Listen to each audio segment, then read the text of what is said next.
Hello, everyone. Hope everyone is doing well this evening. Hey, this is the Canadian Foreign Policy Hour, and I'm coming to you from Jojage, which has long been a meeting place of various First Nations. And before getting to our special guest this evening with a bit of breaking news, actually, I'm going to give a bit of a rundown of some developments in foreign policy over the past few days. First of all, the UN mission was in Haiti was renewed. So now we're going on over 18 years. It was renewed despite opposition from many civil society groups in Haiti. The Canadian government said, quote, Canada welcomes the renewal of BINU, UN's mandate by the United Nations Security Council. So that's not a surprise. The Canadian ambassador was on Radio-Canada talking about extending the mission. And it's just basically Haitian sovereignty in its most minimal level hasn't really existed now for 18 years. And the UN mission brought cholera to the country. Tens of thousands of people died because of the cholera, because UN troops were dumping their feces in waterways where people were drinking from. Even when it was found out, they continued to do it. They denied it. Finally, they've sort of semi-admitted it, but never really compensated the victims. There's been all kinds of rapes by UN troops. There's the whole phenomenon of what's called the petit minusta, which is UN troops fathering children with Haitian women. The UN says explicitly you're not allowed to have sexual relations with people in the country where your mission, because of the power imbalance, including Canadians. As the one study showed, the Canadian members of the UN missions have fathered many children in Haiti. Basically, they've done nothing when they get accused of rape and sexual misconduct. The worst that happens is basically the Canadians have been sent home.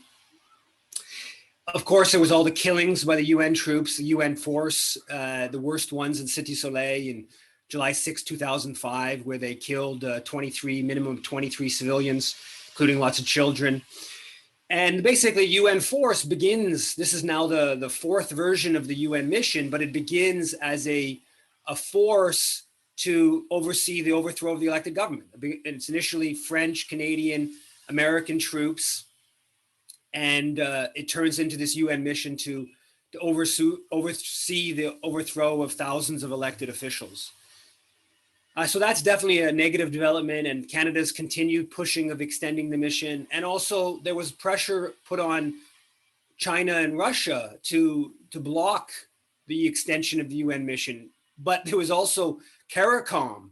Unbelievably, the Caribbean community actually sent a letter, I believe, to the Chinese UN officials, basically pressuring them to continue the mission. So Haiti has really been like left to its own. The whole world powers have ganged up on Haiti, really with the exception of Hugo Chavez's Venezuela. Honestly, pretty much every other country in the hemisphere in the world has basically gone along with the US-led torture campaign over the past 18 years, and arguably longer, depending on when you want to start the clock. Another thing I want to mention is there's a very good article, very interesting article in Canadian Mention. I believe it was published yesterday. The title is 2022 Mining Risk Index Takes Aim at Left-Wing Governments in Latin America. And it basically, it's this establishment think tank, the America's Market Intelligence, that looks at the mining situation in different countries in the hemisphere. And it celebrates Augusto Pinochet, the Chilean dictator, and it worried about the new constitutional changes, the changing of Pinochet's constitution taking place in Chile right now. But what's interesting about the report, I mean, there's sort of a dime a dozen these sort of right-wing reports into different economic spheres. What's important about it or interesting about it from a Canadian foreign policy perspective is a couple of things. One is that both the Canadian Mining Journal and Northern Miner promoted the report. They reported on its findings. And so basically they're relaying that to a Canadian mining audience, Canadian CEOs, and situation in different countries in the hemisphere. And it celebrates Augusto Pinochet, the Chilean dictator, and it worried about the new constitutional changes, the changing of Pinochet's constitution taking place in Chile right now. But what's interesting about the report, I mean, there's sort of a dime a dozen these sort of right-wing reports into different economic spheres. What's important about it or interesting about it from a Canadian foreign policy perspective is a couple of things. One is that both the Canadian Mining Journal and Northern Miner promoted the report. They reported on its findings. And so basically they're relaying that to a Canadian mining audience, Canadian CEOs and mining executives and whatnot. But the other part that the author puts out.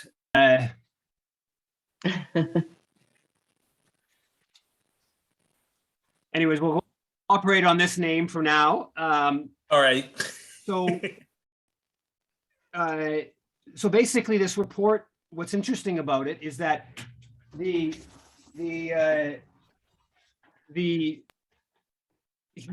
author makes the point that Canada foreign policy follows the perspective of the report in terms of support or opposition to governments based upon how sympathetic they are to mining.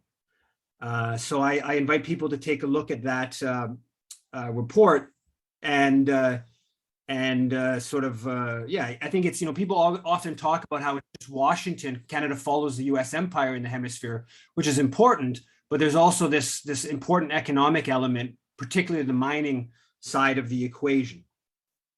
Another issue that I wanted to raise is reported on by Peter Larson at Canada Palestine Talks about the fact that University of Waterloo set up a foundation for Palestinian studies with I think it's a $100,000 donation from a Palestinian Canadian businessman, with the hope of raising $5 million to basically set up some Palestine studies. This is initial phase to the Palestine studies. And this is a kind of two minds on this. On one hand, this is really the neoliberal university where it's, sort of wealthy capitalists that are able to finance new programs and whatnot. So that's, I think, a negative and be it whether it's a Palestinian Canadian capitalist or any other capitalist. I don't think that they should be the ones determining what gets studied at universities. But nonetheless, considering the climate, it is I think a somewhat important development. Of course, on the other side, the Zionist movement in this country has spent millions and millions of dollars setting up Israel studies programs at Canadian universities, sometimes with quite explicitly political aims. So the Israeli family set up their Israel studies at Concordia, and the one individual close to the family was quoted saying that it was specifically designed in response to the pro-Palestinian activism that had been going on with students at Concordia. So that's an interesting development, and where that goes with setting up Palestine studies at Canadian universities across the country. Another development on the question of Palestine that is quite remarkable is at the start, or I think maybe right at the end of last month, the Standing Committee on Public Safety and National Security published a report titled, quote, "The Rise of Ideologically Motivated Violent Extremism in Canada." And in this report, again, this is supposed to be about the rise of ideologically motivated violent extremism in Canada.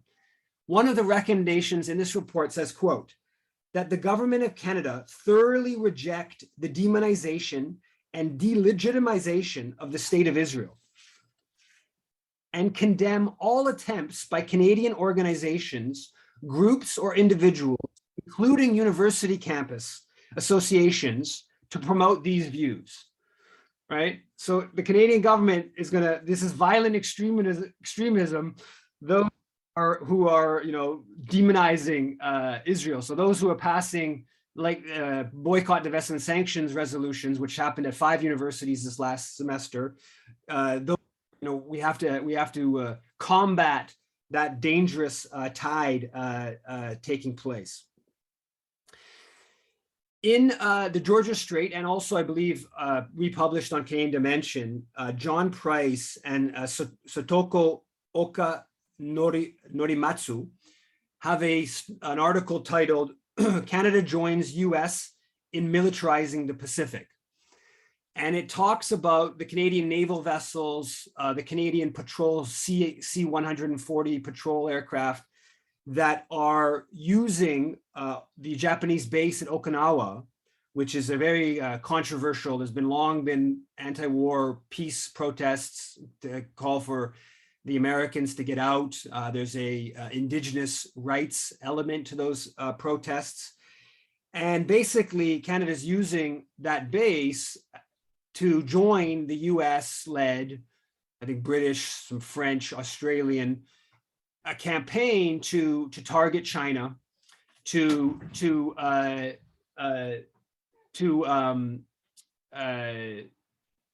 go after, to claim that they're enforcing the UN resolution or UN mandate on Korea, to basically spy and try to intimidate China. The UN mandate on Korea is this UN mission that goes back to the Korean War, which is a shocking document, which basically let the Americans take control of the war, with Americans not subject to UN authority. So basically it's just a US-led command.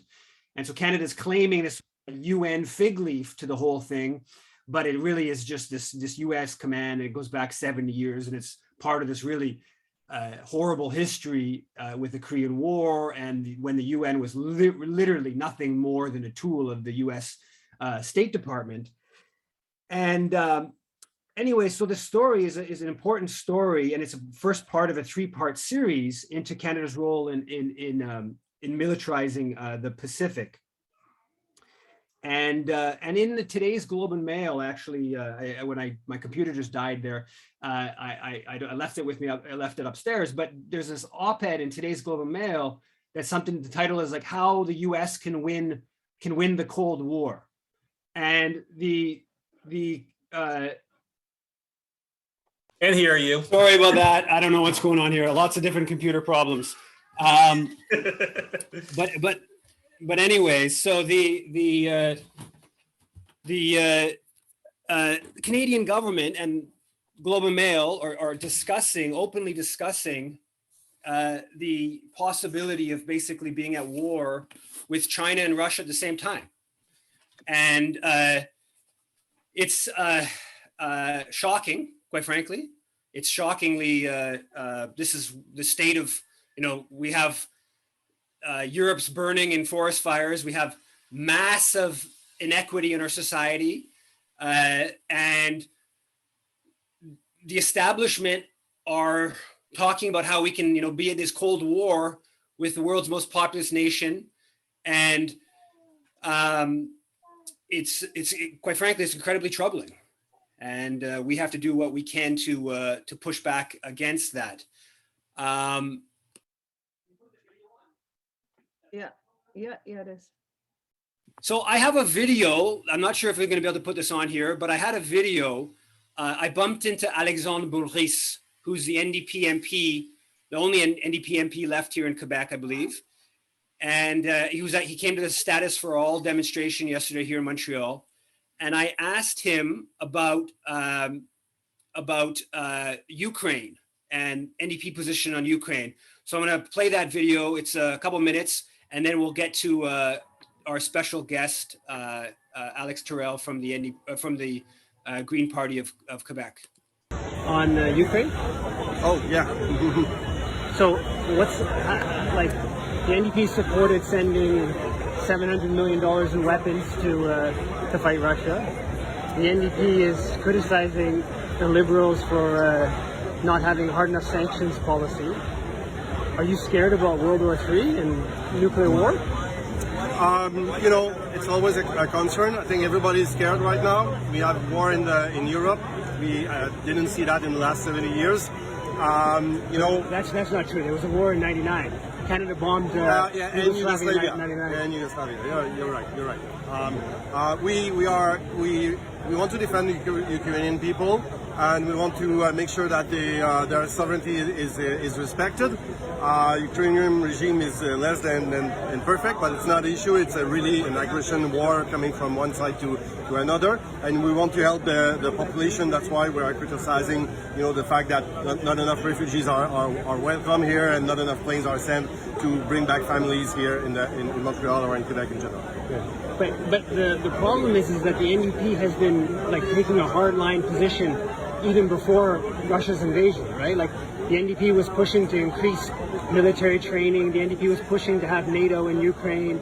So like you can I agree completely that the Russian invasion is illegal and it's brutal, but the NDP has been taking a belligerent pro-Washington, pro-NATO policy since, quite frankly, before, I mean, years now. And like, I don't know in the history of the NDP, if the NDP has ever come out like boasting about giving weapons to another country, like not just small weapons. I mean, we're talking about like, you know, artillery shells. It's and a new, like tanks. I would say that the history of NDP on that is more nuanced than that. I know that historically in the 50s and 60s it was different, but more recently we agreed to NATO, activity in Libya, and we had a vote in Parliament. We were criticized for that vote. Rightfully so. Libya's your position. Libya's a mess. So there's an evolution, and at the beginning of the conflict, where we disagree with sending arms to Ukraine, we thought it was not the right thing to do. But the position inside the caucus has evolved with the recommendation of our critic Heather Macpherson, and she's the one who is leading our NDP position on that issue. But how far are you willing to go? Like if Americans, like Canadian troops are in, Canadian Special Forces are in Ukraine. You know, we're at war with Russia.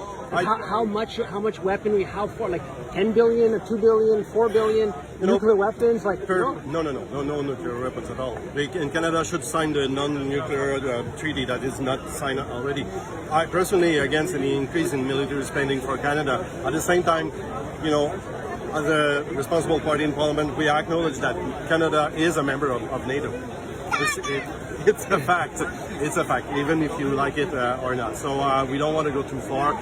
We want to be sure that we can protect civilians in Ukraine. Cool. Okay. Thank you. Merci beaucoup.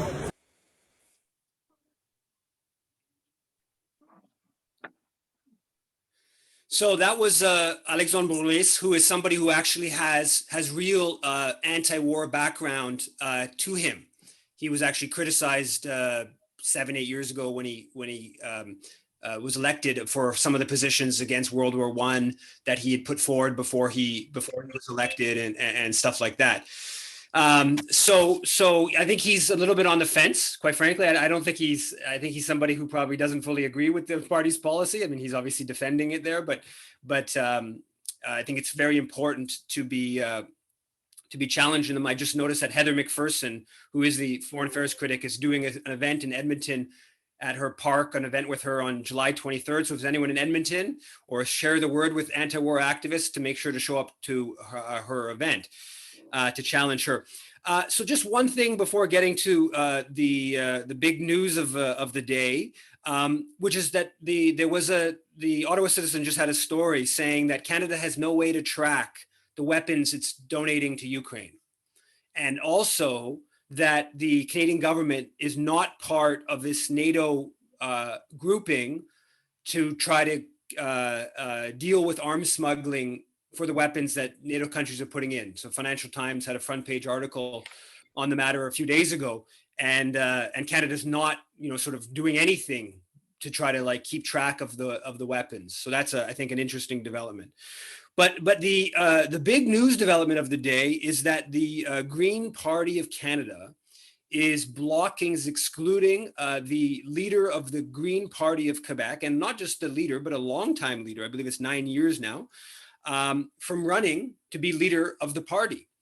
And I'm gonna ask Alex about all the reasons for that. But one of the reasons seems quite clearly, and that's part of why I had the Bullrich clip just before, is discomfort over his position on Canada's war with Russia. So first of all, Alex, thanks for coming on to the Canadian Foreign Policy Hour. And can you just give like a sort of brief background of what has transpired with your candidacy to lead the Green Party of Canada? Right. So good evening, Eve, and good evening to everybody who's listening to us. Thank you for the invitation to come here and talk about this important issue.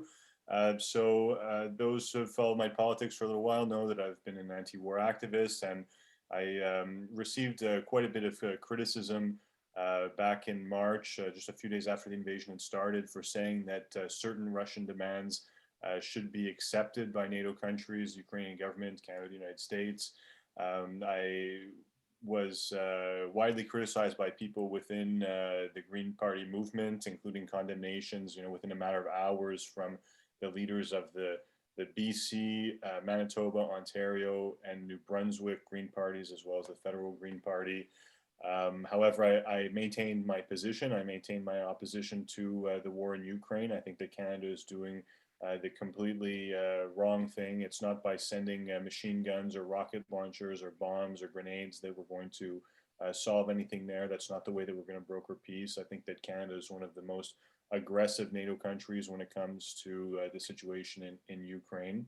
And I've been very open about that. And I've also been a voice for the left in the Green Party of Canada movement. Like, a lot of people consider the Green Party to be a centrist party, at least at the federal level. I do agree with that. I think that it should be further to the left. The Green Party of Quebec, under my leadership, has adopted an eco-socialist platform. We've been very outspoken about inclusive identity politics in Quebec and anti-capitalism and that sort of thing.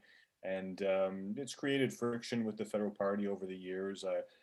I've taken positions in favor of Palestinian human rights and the BDS movement, which led to the Elizabeth May ordering a boycott of my party, of the Green Party of Quebec, back in 2016. And it's been a constant struggle. And now I'm trying to make my second attempt at running for the federal leadership. In the 2020 race, I ended up dropping out, citing interference by Elizabeth May and the party establishment with my campaign. And this time, I figured I'd try running again. Of course, Dimitri Lascaris has chosen not to run. I would have been happy to support him, but he's not running out of his own frustrations with the establishment and that sort of thing. So I felt a bit of pressure, to run as like a well-known left-wing figure within the Canadian Green Party movement. But just days after I started collecting signatures to submit my candidacy, I was called to an emergency meeting of the Federal Council, which is the highest decision-making body in the federal party. And I was given just over 24 hours notice. This is the second emergency meeting that they call me to in a 5-month period to talk about expelling me from the party for my comments about Russia, and also my opposition to the Canadian tar sands. I had a previous, confrontation, I guess you could say, with Elizabeth May and the party establishment in 2019, when they voiced support for continuing tar sands exploitation to the year 2050 for fossil fuels, and then beyond that for petrochemicals. They were talking about, using Canadian oil in Canada, so bringing it to Quebec through rail lines or even new pipelines. And in addition to a policy that called for federal government support for the creation of new refineries, under the logic that if we refine more of our fossil fuels here, that we'd have more jobs in the oil industry and that sort of thing. So a very odd thing for a Green Party to support. And the federal party had pushed me into a position where I had to either defend their policy on this, or I had to speak out against it and face the backlash. So now it's 3 years later. I'm feeling the backlash for that now by being directed at me by this group of federal councillors who are, essentially volunteer administrators of the party that are either acclaimed or elected to their posts with a handful of votes, but do have a lot of decisional power. So these people invited me to this Friday night emergency meeting in which they gave me 10 minutes to present my point of view. I wasn't provided any clear evidence or anything like that. They didn't have any particular statements that they took issue with. They just said in general your comments about Ukraine and about the tar sands. They also tried to affiliate me to an alt-right figure who I've never actually met before, even been in the same room with, and they, have tried to affiliate me with things that this other person I've never met has said, things like that if, women want abortive rights, that they should just close their legs, like horrible stuff like that. And they're trying to smear me with this sort of thing. And ultimately, after I had the 10 minutes, I answered a few questions. The following day, I received a letter from the president of the party saying that I was not just blocked from running for leadership, but expelled as a member of the federal party, which is like an unprecedented step. I've never heard of any other provincial leader being expelled like that, especially at the time when I'm still the current leader of the Green Party of Quebec. I'm in the middle of running an election campaign. The election day in Quebec is on October 3rd. I've got a great team of candidates behind me and everything. But despite all that, they've chosen to pursue this, unfortunate route of confrontation and of blocking not just myself, but blocking the left within the Canadian Green Party movement. I mean, they tried many times to expel Dimitri Lascaris from the last leadership race. In fact, just 1 week before the vote, Elizabeth May herself was personally trying to expel him from the race. And he ended up finishing in second place with over 45% of the vote. So there's really this, these forces of evil at play. It's similar to Bernie Sanders and that sort of thing, that like these party establishments don't want to have like real left-wing eco-socialist candidates on the ballot. Like they'll do anything to stop it. And they know that the eco-socialist message, resonates very much with the base of the Green Party of Canada and the membership, but they will not allow us to be on the ballot, and they're very determined to block anybody who stands for that kind of thing. So it's an unfortunate situation, and of course I filed an appeal. I just got back from Ottawa. I went there to hand it into the office in person, and it's a sad state for the federal Green Party. I mean, actually, the office that I handed this appeal to,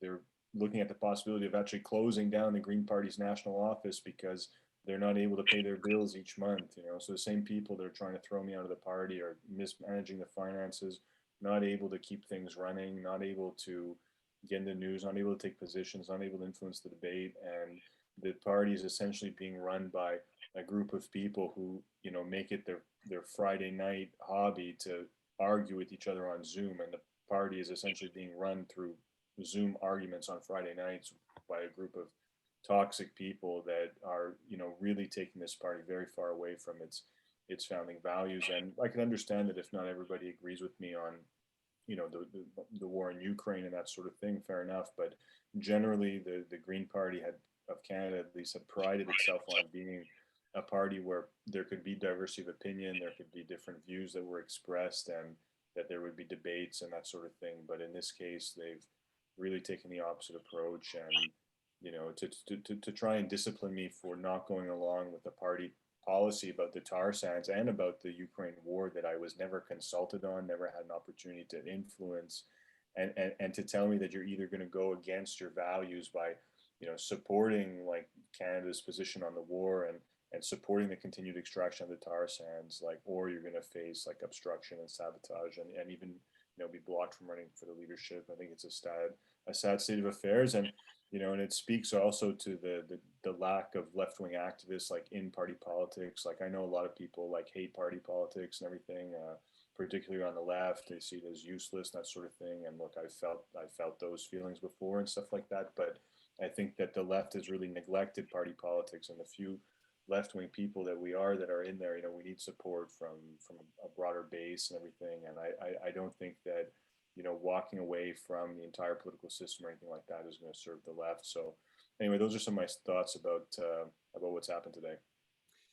Yeah, I mean, that's pretty troubling that they're trying to block you from I've not actually blocked you, blocked the members from being able to decide if they want you or not as the leader of the party.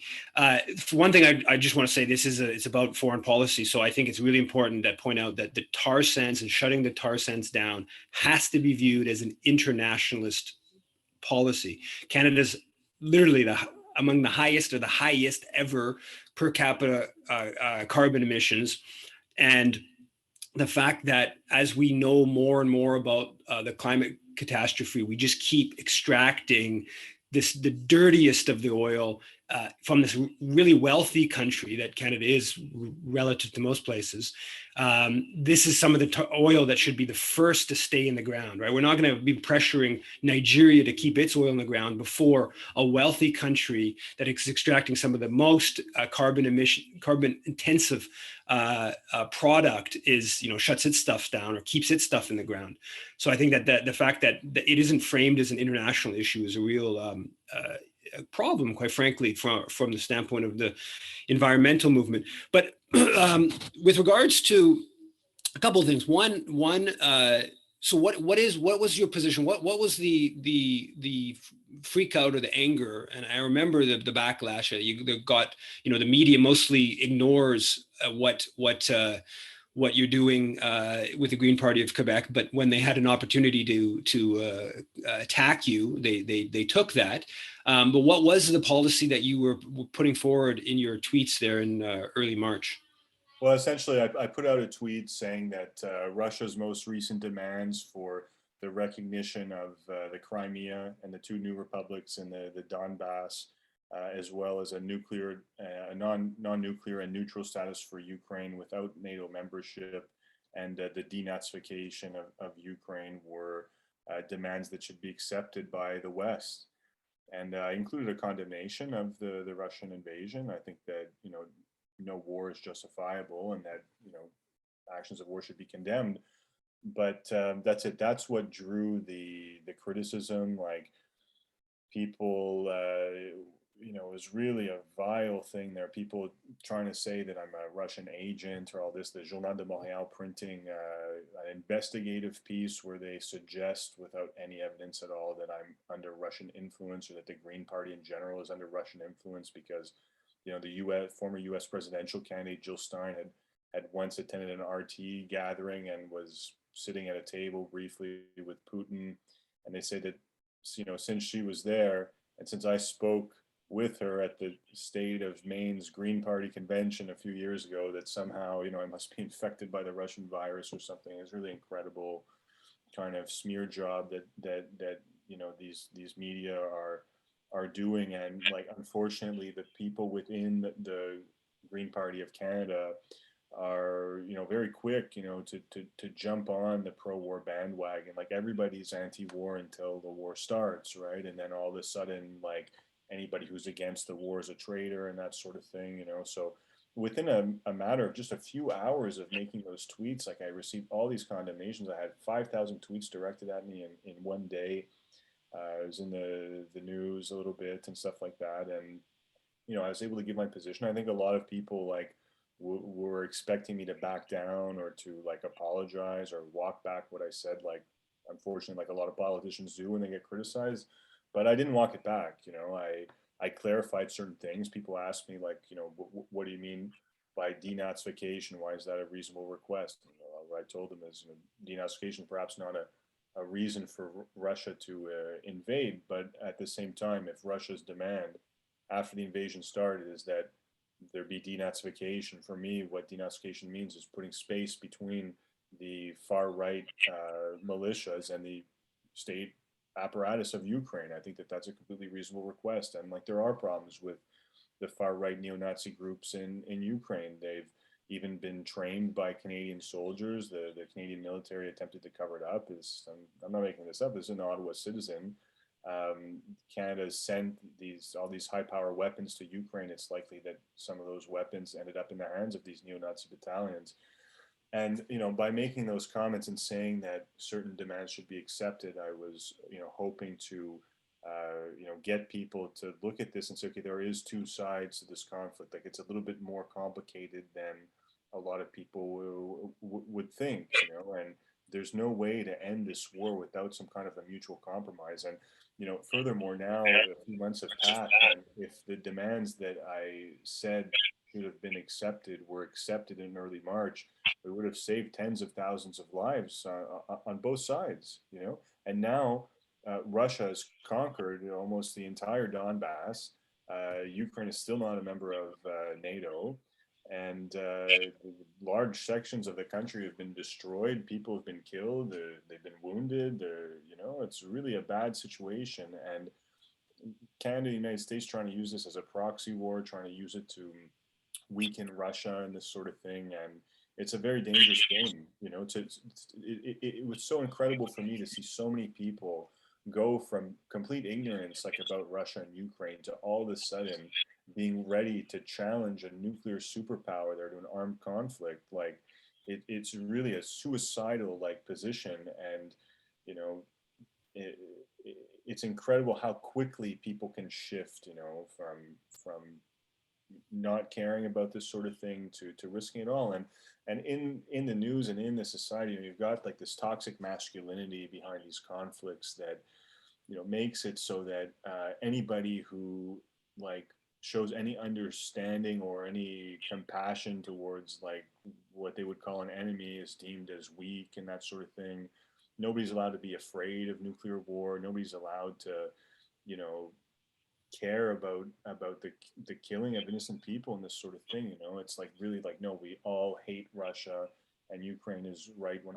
I mean, it's a very dangerous like foreign policy to have. Like Melanie Joly is going around saying that her objective is never to speak with Russia. For a long time, she was announcing one new sanction per day. Like this is like a really, you know, unfortunate public relations maneuver, and they try to lead people to believe that there's a 100% consensus, you know, around solidarity for Ukraine and armed conflict with Russia. And you know, people have told me that I've been one of the only politicians in Canada, if not the only, to break this pro-war consensus. And like, I'm happy to do that, but it shows, you know, like how the anti-war movement needs to be built up, you know, to something much stronger than it is. And there's so many people working so hard for it now, but like it needs to be like more mainstream and more widespread and more vocal and more active. And if not, like any conflict that comes up could erupt. You know, if Canada doesn't have a strong anti-war movement, then it's not just Russia. It could be something with China in the future. That, you know, who knows what conflict is going to be just around the corner. And if the infrastructure is not in place to have an opposition to those sort of things, then you know a Canadian government could do whatever they want, and it, you know, it may even be worse under the Conservatives. Who knows? So, yeah, those are some of my thoughts. Yeah, can you just before opening up to questions from the audience, we did one event together as part of your tour of the Quebec arms industry. Can you just tell people a little bit about what you did with that?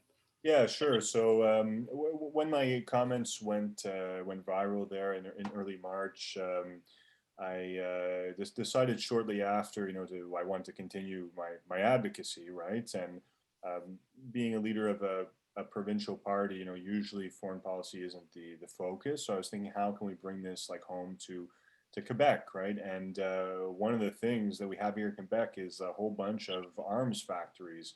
People don't even realize, but every morning, thousands of Quebec workers go to work producing bombs, rockets, bullets, all this sort of thing, as well as fighter jet components at different factories around Montreal and Quebec City.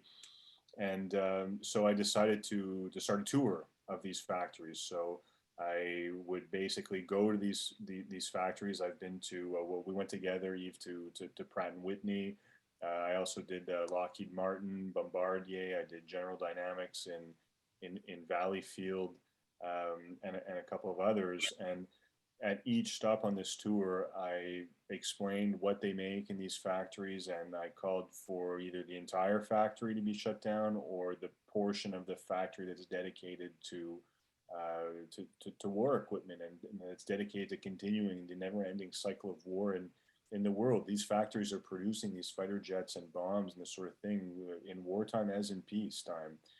And it's not just being produced for like the Canadian military, it's being often produced for the US military, because these are private companies that have contracts with the US military to supply, for example, in the case of Eru DevTech in Longueuil, where I was running as a by-election candidate, they produce the landing gear for the F-18 Super Hornet fighter jet, um, and that sort of thing. So that's it. So I've done this tour. I'm calling for these factories to be shut down, and it's nothing against the workers or anything like that. Our policy in the Green Party of Quebec calls for a job guarantee for all workers that would be laid off in the arms industry. Also, same guarantee that we offer for fossil fuel workers and for workers in the car industry. We want degrowth of all these industries, and the workers, we need them for the energy transition. If the Green Party were to win the election, we would need a lot of labor to be able to jumpstart this this energy transition. And so it's relatively easy for us to offer a job guarantee to every worker in these fields, and a job guarantee where they can have better working conditions, have similar or better pay, where they can go to work building things that are far more useful for humanity. Who wants to go to work building bombs every day to kill people? It sounds horrible. How do you find a purpose to your life when that's what you're doing every single day? And so people could either have a job guarantee, or they could be paid to go back to school and be retrained if necessary, or they could take early retirements. And I think that for both the oil, the industry, the car industry, and for the weapons industry, that the workers are not the enemies. I think that they would prefer to be doing better and more meaningful work. So that's it. So job guarantee, and it's a way to eliminate a lot of opposition, particularly to fossil fuels, shutting down fossil fuels and that sort of thing. If you can, reassure the workers that they'll have another option, a better option, cleaner, with better working conditions. I think that that's where we could really start to get a cascade of support, for the energy transition, and for peace, and for anti-war, and for many other things. And that the campaign fits within a long history in Quebec of anti-war activism that's sort of focused on repurposing the arms industry. So it's not just in Quebec and elsewhere. So it's I think at different periods in time, the movement's been stronger and been able to articulate those kind of questions more at a more mass scale.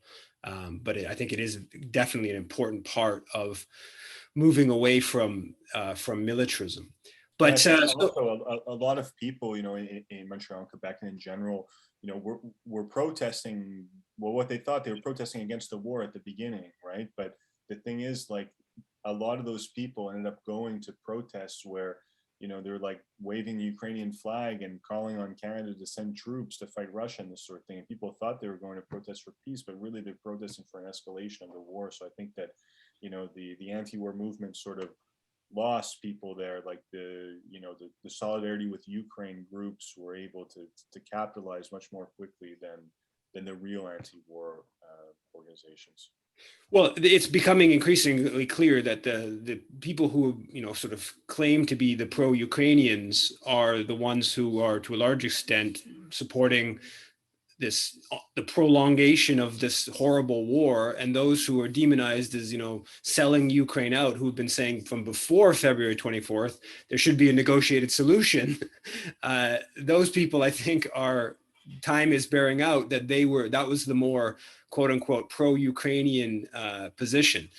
But I've had many Ukrainian people tell me, that this is a proxy war, that they want no part of it, and that the people who are paying the most significant price for all this is the Ukrainian people who are living in a war zone. I mean, it's so unfortunate to think that the way to support these people is to put machine guns in their hands and force them to fight and everything. I think it's completely wrong. It's shameful, and it's really unfortunate that that's what Canada's role is in the world at this moment.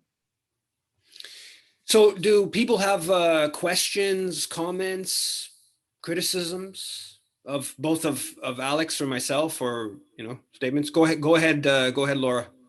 Well, I have a question. Sorry, I'm a bit unclear. Alex, you are still the leader of the Green Party in Quebec, but you've been booted out by the leadership, the national leadership, or just booted out of the race for national leadership? Right, very, very good question. So perhaps I should have clarified at the beginning. The Green Party Quebec and Green Party Canada are completely separate organizations.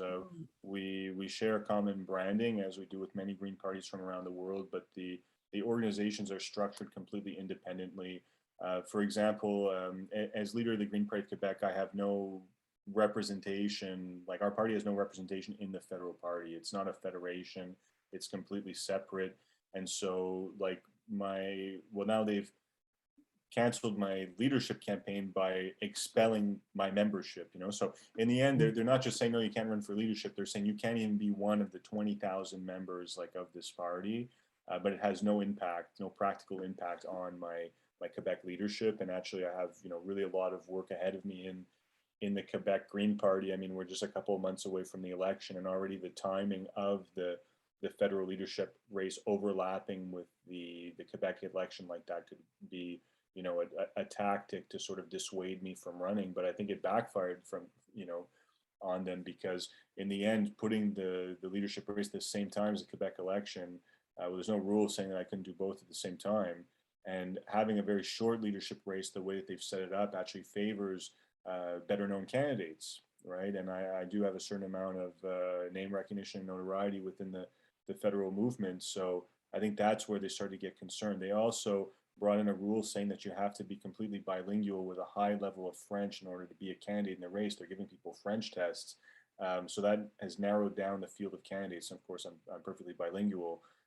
So there was a bit of, like sort of a perfect storm brewing that I had, actually a pretty good chance at pushing through this. And a lot of the publicity that I would receive from the Quebec election would sort of spill over into the federal leadership race.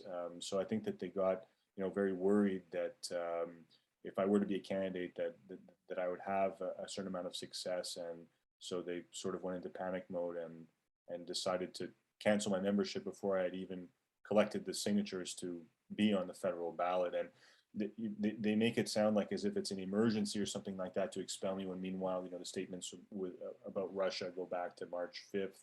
And the issues about the tar sand go back 3 years. And I was successful in getting them to change their policy. Now the Green Party wants to shut down the tar sands by 2030 to 2035. So it's a victory, but it's, the backlash is being felt now. David, I believe. Yeah. Hi, can you hear me? Yeah.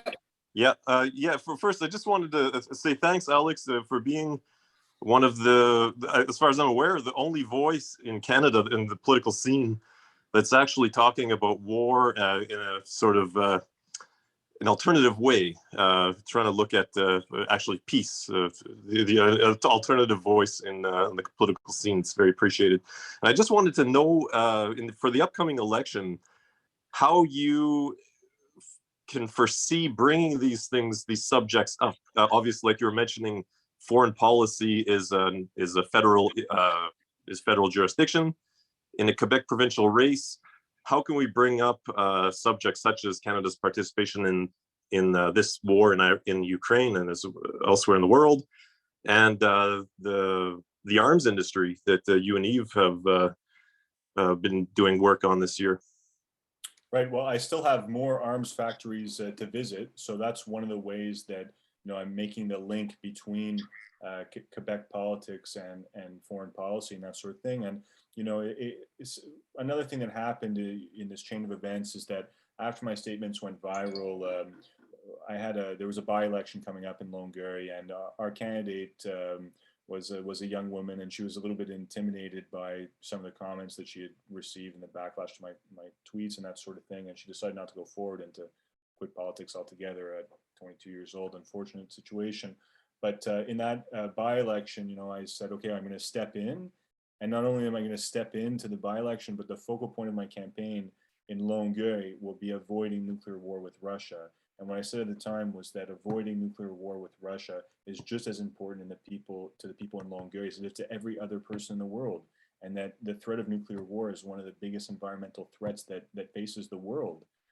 And so it's very important to bring these things up. And what I told people in that by-election was that, like, I'm an anti-war voice, and there's not enough anti-war voices in politics, and this is what I'm standing for. So I think that, you know, regardless of whether it's federal, provincial, there's a way to raise these issues. And I mean, the other political parties in Quebec have taken their positions on this war. I mean, François Legault is more interested in rearranging the vodka bottles there in the SAQ than he is about advocating for any kind of peace. You know, that's his approach. Mine is completely different. I think that we should shut down all of the war factories in Quebec. We should declare Quebec to be a zone for peace, and we should give people jobs in better industries. We're wasting our industrial capacity right now producing bombs. It has absolutely no positive impact on Quebec in terms of security or economics or anything.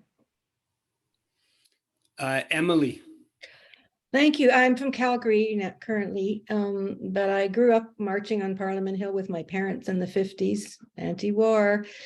And throughout my life, I vacillate between being active in the peace movement and partisan politics, bouncing around, tragically disappointed in the Green Party. Alex, congratulations for hanging in.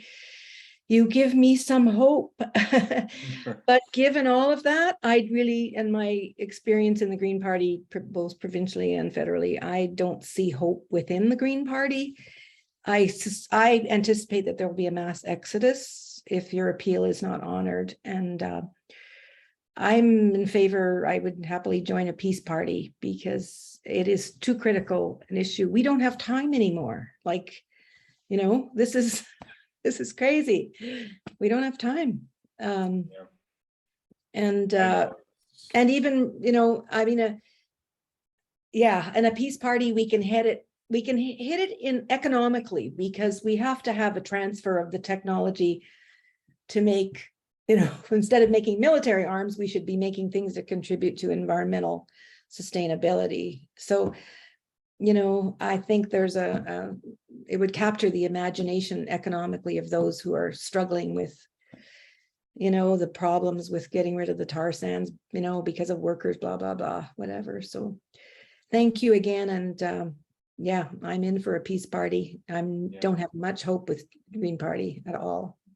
Thanks. I mean, I think that there's still a lot of work that the left can do within the Green Party of Canada. Like, you know, the left has to be more organized. We have to have somebody ready to run for every position that comes up. Like, there's times where there's elections for federal council and, you know, these right-wing toxic personalities get a claim to their position because there's nobody else who decided to run. Like, it takes a broad base. You have to have, you know, people from each province that are willing to do this, and they have to be people that are really solid, you know, that are ready to go in there and really stick to their point and everything without getting discouraged and leaving. And I think that it would be a lot easier to do that than it would to like start a new party. I think, you know, some people are talking about that, right? But starting a new party, it's like it's going to take it could take 30 years to get to where the Green Party of Canada is at. And you know, there would likely be a few articles, maybe even the mainstream media, the day that such a party would create it. But after that, it would have to be completely organic and would not be able to count on the mainstream media and stuff like that. And the Green Party of Canada, at least, has already had seats in the Parliament, so you know it's a little bit closer to the mainstream. Like even the Green Party of Quebec, us, we've never won seats in the National Assembly. We're not nearly as mainstream as the Green Party of Canada. In fact, often my interest in federal leadership has been deemed more newsworthy than my current leadership of the Green Party of Quebec, right? So it's really a big undertaking to build up a new federal party, and there would have to be a strong base of support of it. Like people who think that a new federal party could be created based on the dissidents from the Green Party of Canada, like I'm not certain that that's a viable strategy. I think that there would have to be a much larger base of people that are, willing to actively contribute to this, to fund it and that sort of thing, and to be involved. Yeah, I guess my thought that people would come from the peace movement. But in light of that, I'll just ask a quick question. Do you have any thoughts on other candidates for the GPC leadership that would support your position? Look, I mean, I don't know who exactly the candidates are going to be. Like, there's some people who are sort of considering running that have expressed private support for me.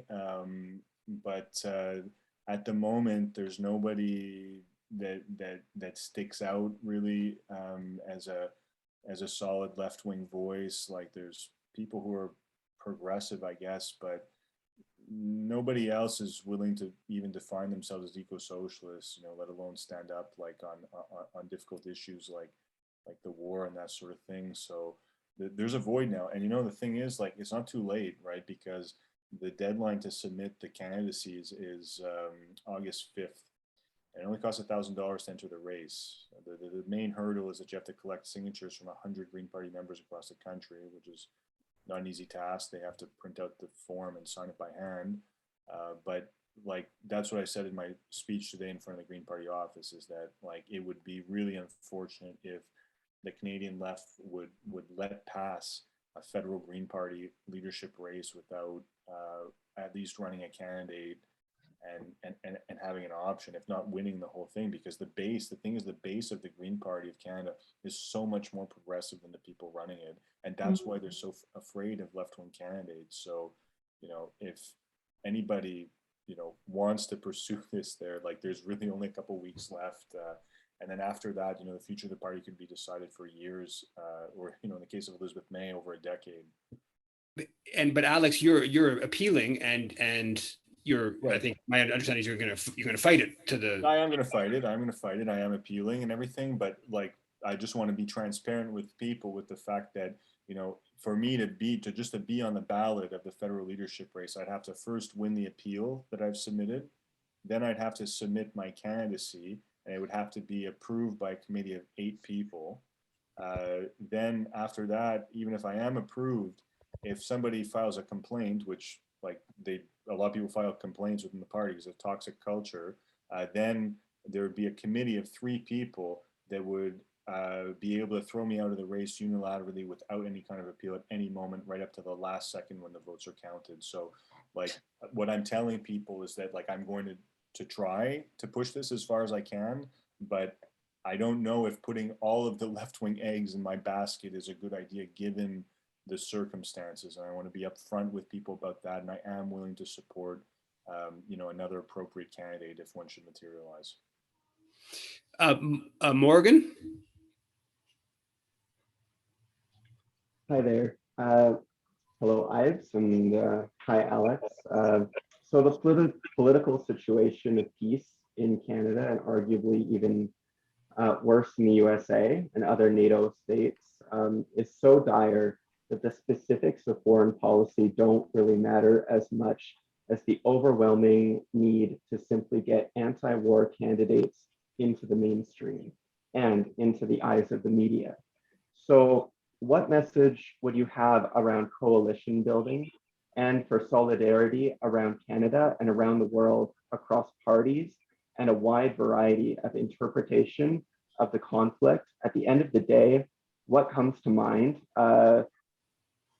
for your message to those people to make the war machine stop?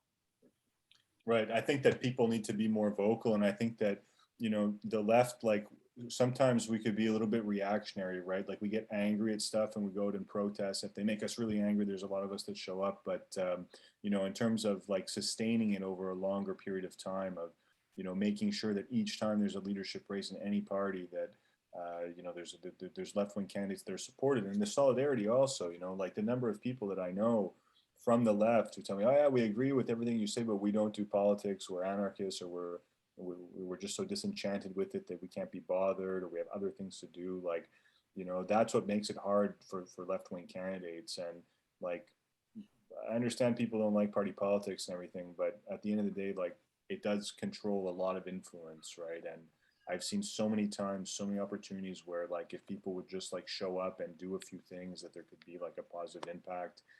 And I think that coalition building is important, and that like the left has to stop allowing ourselves to be divided on such little things. Like, just earlier today, I was talking to somebody, and they're saying like, we'd be interested in writing about you, but we haven't condemned the Russian invasion, and you have, and everything. So we're not sure if we want to interview you.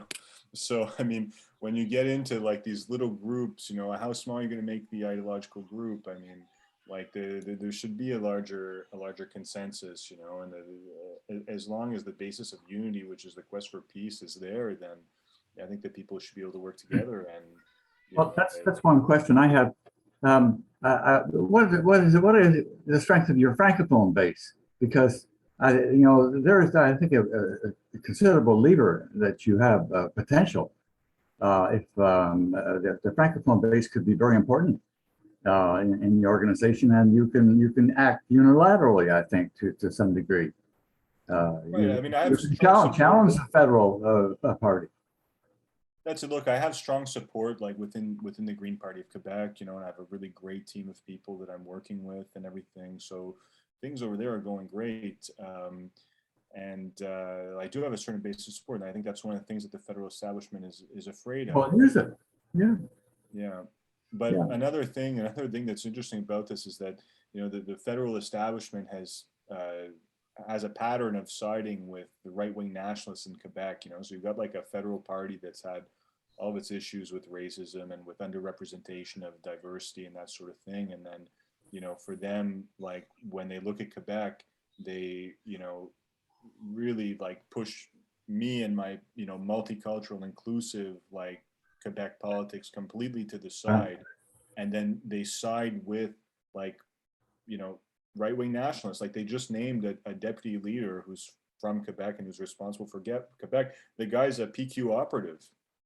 He worked in the Pauline Marois government, like arguably one of the most racist and discriminatory governments in the last 20 plus years in Quebec. Like these people are out of touch, and they even like think that some of these people in the Green Party from the rest of Canada think that it's like progressive, to like allow Quebec to oppress its minorities and this sort of thing. And they've been like, sort of roped into this nationalist argument. So it's like it's funny how like these things can work out. And but if you call a special meeting of the Quebec, John, I apologize. I first of all, I don't want to go back and forth like that. And there's a series of people who have questions. Also, it's after 7, and my goal is to keep it as close to 7 as possible. But I take a couple more comments and questions. Starting with Greg. Thank you. And Alex, thank you very much again for your courageous stand. It is not easy. Dimitri took a tremendous amount of heat. It affected his health. And so you standing in here, with a willingness against war and all the voices. I mean, the fog of war is so thick. You made a really good point that everybody's against war until it happens. And then it seems, people jump in and, it becomes, you have to support this aggression, or rather, whatever people want to call it, defense of Ukraine. Yet, as you say, it's a proxy war. And I guess my question to the point is, how do we cut through this fog of war in this country? People are being, hoodwinked left, right, and center. Smedley Butler, who wrote War is a Racket, exposed what war is. So few people are well read on the issue. So how do you suggest, again, perhaps that we can really try to cut through this? People as ignorant as Trudeau and all the federal party leaders who just are warmongers. I think we have to break the consensus, we have to break the pro-war consensus. That's what I'm trying to do here, but like it takes work there, it's not an easy thing. And people have to be like prepared for it in advance. Like there has to be a permanent anti-war movement, not only like when there's, a hot situation. Like if things settle down in Ukraine, like the anti-war movement can't just turn around and go home. It's gotta, maintain strength and everything. And we have to, rebuild like the pride of standing for peace and everything. It's like now, the words peace are completely absent from the discourse of the federal government and of politicians, and even from the people attacking me in the Green Party. I've heard, the Green Party leader from Ontario, Mike Schreiner, went on a 4-minute rant on Toronto radio station bashing me and everything and talking about Ukraine. I said, he didn't say the word peace a single time, So like we have to get people to value peace there, and to value the sort of peace and security that we have here in the life that we're living here, of not, being in armed conflicts here in Canada and everything. Like it's not to be taken for granted, and it's not because it's peaceful here that we can go all over the world and start all kinds of wars and never expect to have any consequences and that sort of thing. Like people have to appreciate this. I think that a lot of people that have grown up in Canada have always had such a stable life and everything that they think that they're above like war, that this will never happen here, will never happen to us, and that, you know, we have a license to go around and intervene how we please in the rest of the world. It's an issue of supremacy, and we need to, you know, build up like peace as like an important value that people hold, and like politicians, like even in time of peace as in time of war, should be grilled on these things. You know, and that's what's so great about what you're doing, Eve. You know, to go and get these people on the record and to challenge them a little bit, because there's not a lot of people doing that, and it can be quite influential. Kim.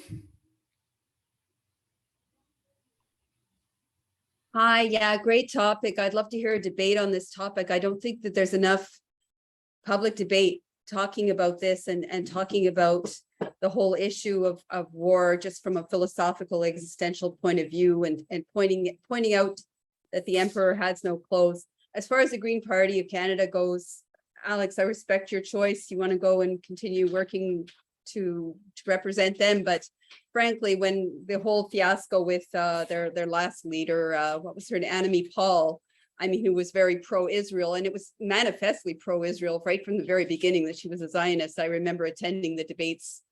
I joined the party to be able to vote for the leader, and you know, she was last on my list. Anyway, she ended up leading, and you know, there's an expression: if somebody shows you who they are, believe them. So that's the Green Party. You know, for me, I realize we're running out of options, but we've got to do some creative thinking here.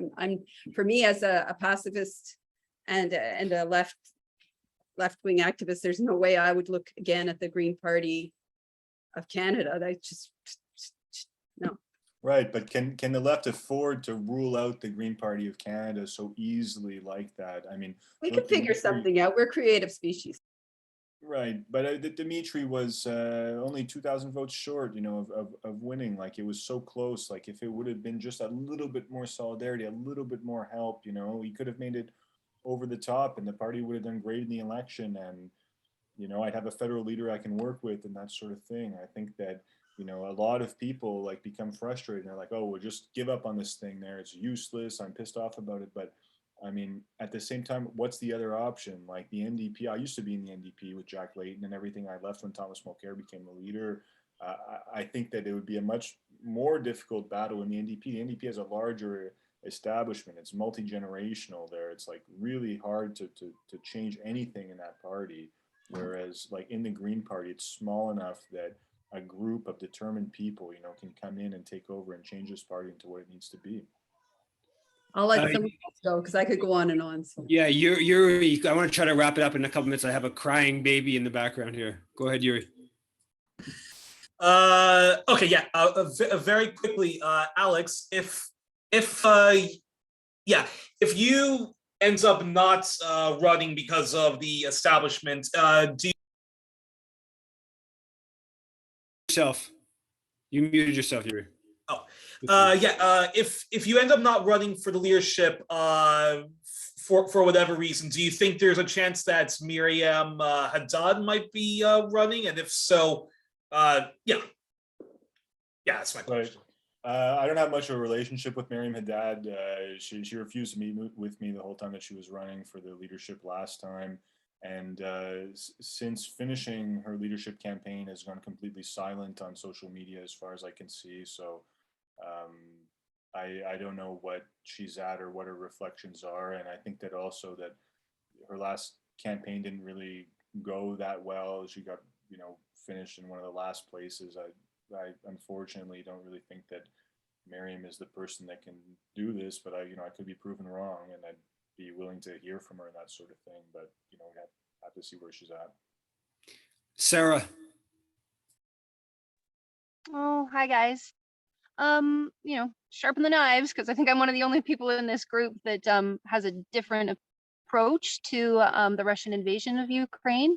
But I'm here, and one of the reasons I'm here is because, Alex, in your Facebook post, you said that we used to be a party that invited debate. So I feel like this is a safe enough space to have a differing opinion than everybody else in the group. And, I really appreciate Eve's work and Dimitri's work and Alex's work. And I learn a lot from you folks, and I agree with pretty much everything. And I think we have a lot of solidarity around that.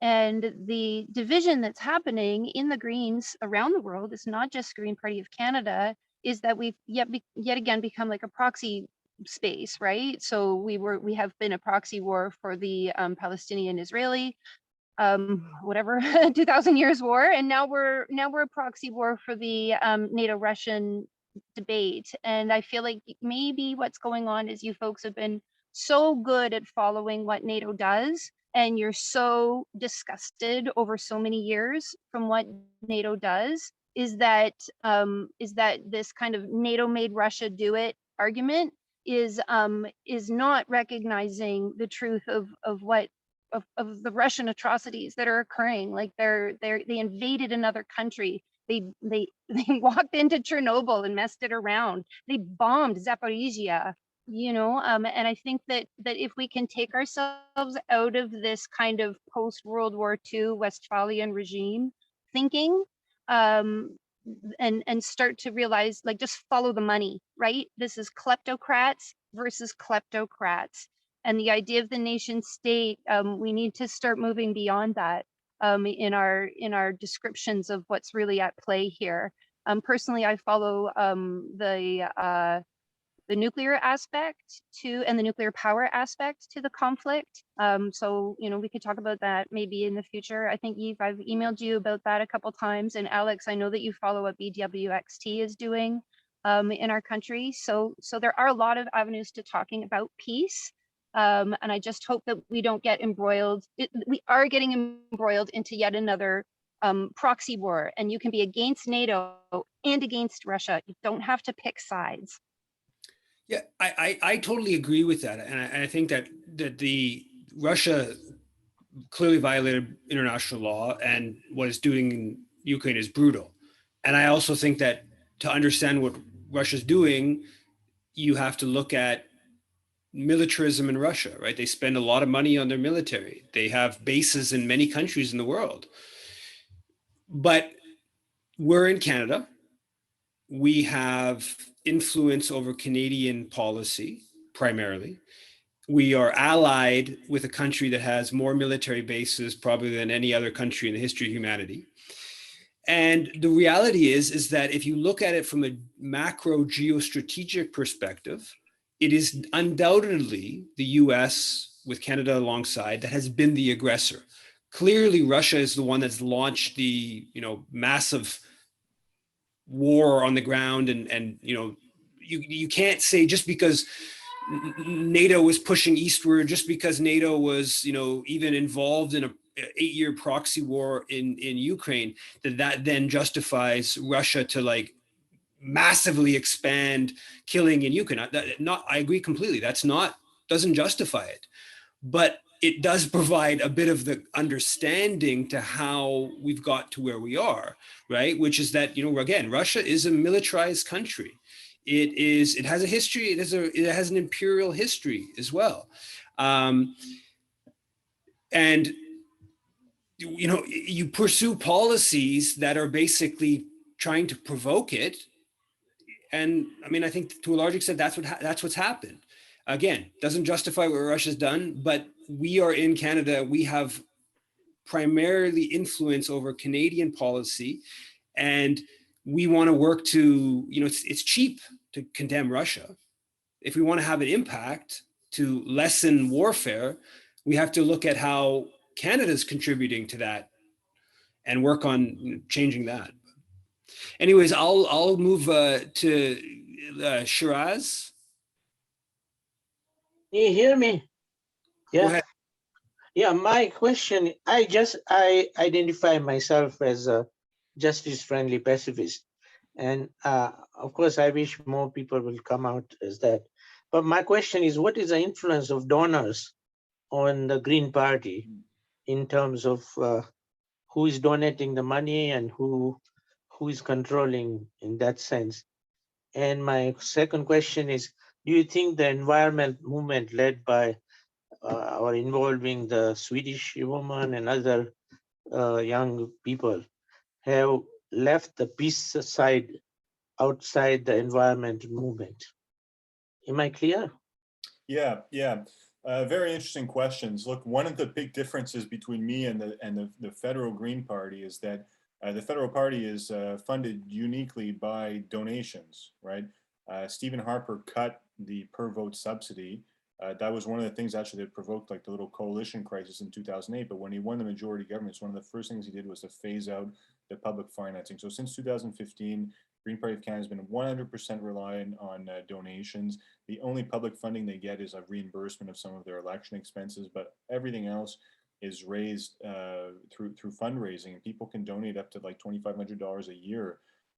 So they're dependent on like a wealthy donor base, whereas Green Party of Quebec, like, well, the Quebec government, you know, of Pauline Marois, did the opposite of what Stephen Harper was doing and limited our donations to a maximum of $100 per person per year and increased the per vote subsidy. So like Green Party of Quebec, we got 1.7% in the last Quebec election. That they give us $170,000 a year to run our operations. It sounds like a lot, but it does go pretty fast, right? If you start hiring employees and that sort of thing. Federal Green Party doesn't have that. So that's one of the things that's led to this cleavage between the two parties, is that I'm not funded by donors. Like, I do not do fundraising. Some people might donate $100 here and there on the website, but I am in no way beholden to any kind of donors. And the federal party is the opposite. And they do have people that, you know, have sway because they donate $2,500 every year, or couples that give $5,000 a year. And if those people call the party up and they say, well, we don't like what Alex Tyrrell is saying, well, yeah, it holds weight, you know, and like they need to have a discourse that raises money. And when the leader of the Green Party of Canada is even in the leaders' debate, debating with the other leaders, whether they're trying to talk to the voters, but they also have to talk to their donors, and they have to satisfy both groups, and they both have importance. So that's one of the big problems in federal politics, is that it's made all of the parties turn to the right wing, that all of the parties are catering to rich people. And in Quebec, it's, you know, there are things that have been achieved in Quebec through limiting the influence of money on politicians. And so I think it's really great, the system that we have here. And the second question, I think, was about integrating the peace movement into political parties, I believe.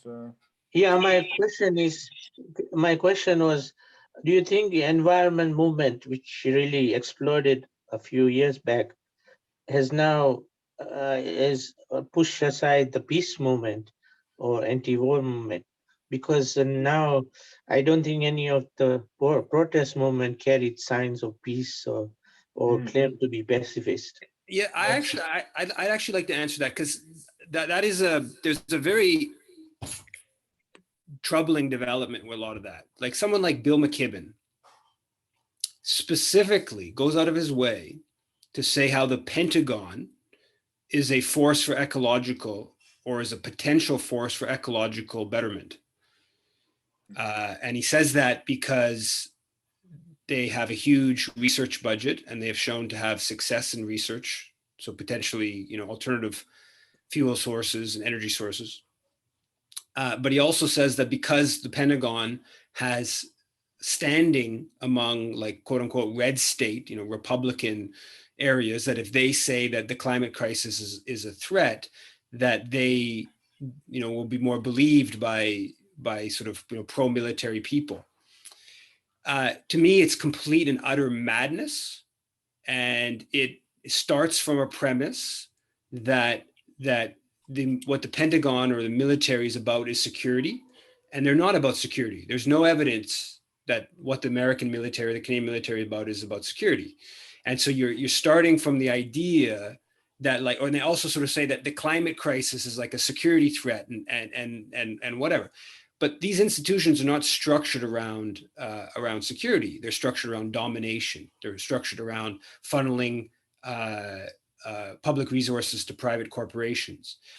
And what's happened in Germany, from my understanding, in recent the protest movement, like the sort of Fridays for Future, a big chunk of that movement that's did great stuff on protesting around the climate crisis has taken up this kind of line of let's end fossil fuels to cut the money off from the Putin dictator.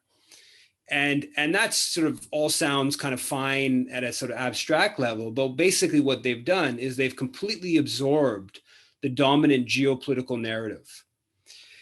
But in this context, right, what's happened is a complete regression for the international climate movement over the past 6 months.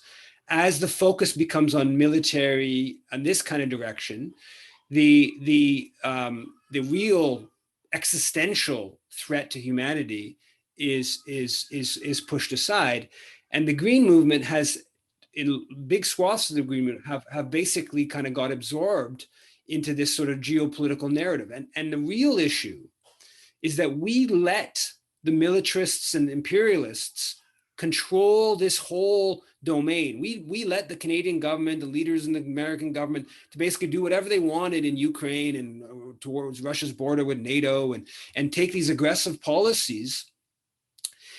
And that basically has put us in a situation where, talking about the climate crisis, it doesn't seem when full-scale war is taking place, the threat of the climate crisis is, quite frankly, less important, right? This, full-scale war is going on, and they, blow it up like the war is going to, the Russians are going to kind of invade through the north, and the Russians are, and the more that discussion goes on, the more we take away from the more serious security crisis, which is the climate crisis.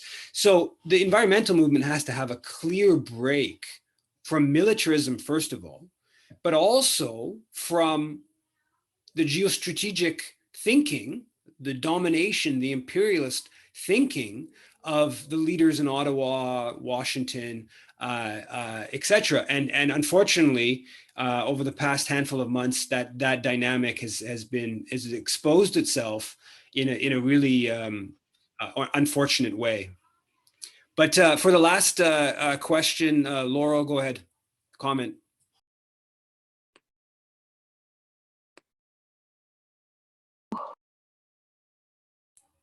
You're still muted. Go ahead. Hang on. Okay. It's a very quick question. It's to Alex. If you go through these various stages to be able to run in the leadership contest, to win the appeal, submit your candidacy, get approval without complaints, and then 3 people get to decide, you will have gone through a lot of hurdles. Oh yeah. If you that's a lot, and they're going and I fear for you that if they didn't like you before, that they might not like you again. If that happens and you cannot jump over those hurdles, would you consider working with a new party? Look, it'll depend on the outcome of the race. I don't want to tie my, position on this to my own candidacy, right? Like if there's another left-wing candidate that's accepted and that becomes the leader of the Green Party, well, I would expect that eventually the future federal council would reverse my exclusion and that sort of thing. And so I wouldn't tie it to my own situation, but certainly all options should be on the table, right? And if the federal party continues blocking left-wing candidates and they choose another right-wing leader, and they continue to attack and try and force out left-wing people like myself, then perhaps a new party would be on the table at that stage. I just caution people about how much work is involved with that, and it has to be a really serious effort. It's not just a handful of people say, hey, we're going to start a party and the whole thing is going to work there. It's going to take a lot of hard work. It's going to take a lot of sustained effort over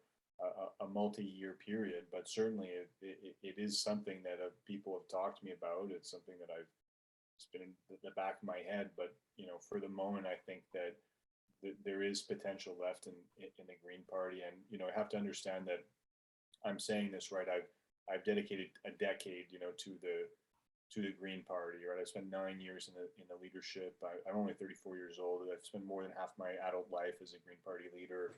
Like it's, it would be difficult for me to give up on that. And I think that the branding, has certain advantages to it of, people in Canada, they might not know much about the Green Party. They do know it's an environmentalist party and they expect it to be progressive. So I think that, you know, a left-wing takeover of the Green Party of Canada would be a lot easier than founding a new party. But if the takeover is impossible, then perhaps another option should be explored. Okay, so that gives us, we have to either take over the Green Party or we have to help you when you're unable to take over the Green Party to start another party. Yeah, okay. Yeah. I see. Yeah. Well, okay. So there'll be more, I think, news on the situation with Alex's membership in the Green Party of Canada, and hopefully they see they come to their senses and allow members to decide on whether they want him as leader or not. But I thank you, Alex, for coming on tonight, and thanks everyone for participating. And again, next week, 6 p.m., the Canadian Foreign Policy Hour will be on again. And good night to everyone.